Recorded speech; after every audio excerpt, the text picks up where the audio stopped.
Hello बच्चों, चलिए प्रश्न को देखते हैं। प्रश्न है, समूह 16 में नीचे की ओर जाने पर निम्नलिखित गुणधर्म किस प्रकार परिवर्तित होते हैं?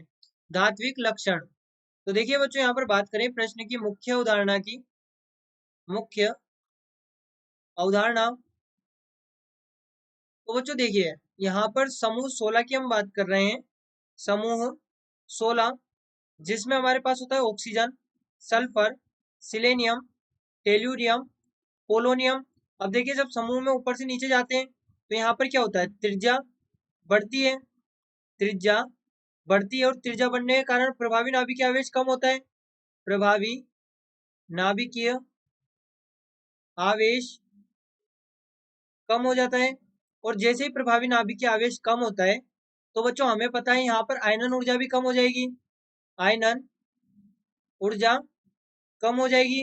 अब देखिए, हम बात करें धात्विक लक्षण की। तो कोई तत्व धात्विक लक्षण कब दर्शाता है? मान लीजिए यहाँ पर हमारे पास में कोई तत्व है ये। अब ये जो तत्व है, यहाँ पर इसके जो कोश है इसमें कोई इलेक्ट्रॉन उपस्थित है। अब ये नाभिक है। अब यहाँ पर नाभिक द्वारा इसमें कुछ आकर्षण होगा। नाभिक द्वारा इसमें कुछ आकर्षण होगा। अब बच्चों, धात्विक लक्षण कब दर्शाएगा? जब ये यहाँ से ये इलेक्ट्रॉन त्यागेगा। ये यहाँ पर इलेक्ट्रॉन त्यागेगा और धात्विक लक्षण दर्शाएगा। हम कह सकते हैं ये यहाँ से इलेक्ट्रॉन त्यागेगा और धात्विक लक्षण दर्शाएगा। तो देखिए, इलेक्ट्रॉन हम ये देखेंगे कि जो धात्विक लक्षण है, धात्विक लक्षण वो व्युत्क्रमानुपाती होगा आयनन ऊर्जा के।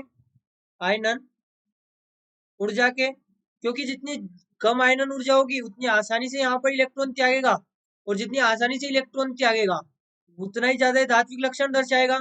तो हम क्या कह सकते हैं यहाँ से? हम कह सकते हैं आयनन ऊर्जा। अब देखिए, त्रिज्या बढ़ रही है समूह में ऊपर से नीचे जाने पर, और समूह में ऊपर से नीचे जाने पर त्रिज्या बढ़ रही है, तो हमें पता है प्रभावी नाभिकीय आवेश कम हो रहा है। यानी कि जो यहाँ पर इलेक्ट्रॉन और यहाँ पर जो नाभिक है और ये जो इलेक्ट्रॉन है, इन दोनों के बीच में जो आकर्षण है वो कम होता जा रहा है। और आकर्षण कम होता जा रहा है तो यहाँ से इलेक्ट्रॉन आसानी से निकलेगा। तो हमें आयनन ऊर्जा कम देनी पड़ेगी इलेक्ट्रॉन को निकालने के लिए। और जब आयनन ऊर्जा कम देनी पड़ रही है तो ये धात्विक लक्षण भी अधिक प्रदर्शित करेगा, क्योंकि इलेक्ट्रॉन आसानी से यहाँ से एग्जिट हो पा रहा है। तो बच्चों, यहाँ पर जो धात्विक लक्षण का क्रम होगा, ये यहाँ पर होगा सबसे अधिक। यहाँ पर सबसे कम सल्फर, यहाँ पर ऑक्सीजन, फिर सल्फर, सिलेनियम, टेल्यूरियम और पोलोनियम की यहाँ पर सबसे अधिक धात्विक लक्षण पोलोनियम सबसे अधिक दर्शाएगा। और यही इसका यहाँ पर सही क्रम है। कारण हमने देख लिया क्यों। तो बच्चों, आशा करते हैं आपको प्रश्न समझ आया होगा। धन्यवाद।